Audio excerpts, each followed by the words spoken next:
తుంగతుర్తి నియోజకవర్గాన్ని అన్ని రంగాల్లో అభివృద్ధి చేయడమే తమ ధ్యేయమని ఎమ్మెల్యే మందుల సామేలు అన్నారు.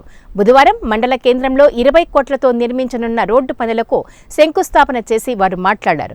త్వరలో తుంగతుర్తి ముఖచిత్రం మారనుందని, నియోజకవర్గంలోని అన్ని మండలాల్లో మౌలిక వసతుల కల్పనకు కృషి చేస్తామని అన్నారు. ఇండ్ల మంజూరులో పైరవీలు ఉండవని, ప్రతి నిరుపేదలకు ఇళ్లు అందించే బాధ్యత తనదేనని తెలిపారు.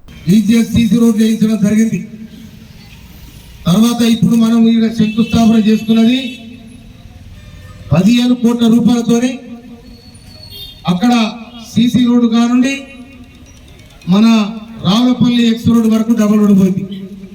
దీని శృంగారం మారిపోయింది, దీని వన్యం మారిపోయింది, ప్రజలకు సౌకర్యార్థంగా ఉంటుంది. తర్వాత ఇప్పుడు ఎల్పల్లి నుంచి పసపల్లి దాకా కూడా అక్కడ కూడా రోడ్ శాంక్షన్ చేయడం జరిగింది. అదేవిధంగా ఇలా మన తిమ్మాపురం నుండి కొమ్మాల, కోడూరు, సంగం, ఎలకపల్లి, శిల్పపుట్ల, నూతన కల్లు వరకు 36 కోట్ల రూపాయలతో ఆ రోడ్డు కూడా శాంక్షన్ చేయడం జరిగింది. తొందరలో కూడా చేస్తామని కూడా మనం చేస్తా ఉన్నాం.